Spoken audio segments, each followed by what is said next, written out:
So, after mass, dinner time, yan, no? Soup, nagluto akong soup, guys. Yan. Tsaka, ano ba yun? Ang tawag dyan, AJ? Samyang.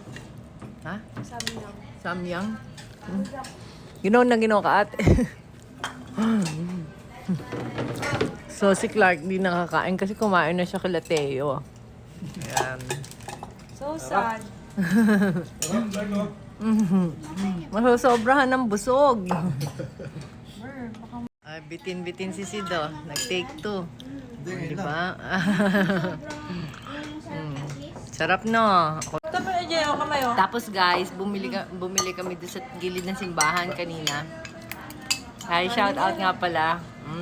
Yung ano, yung prito na, prito na ano, na pangalan ng tindahan. Masarap po, masarap yung tinda niya.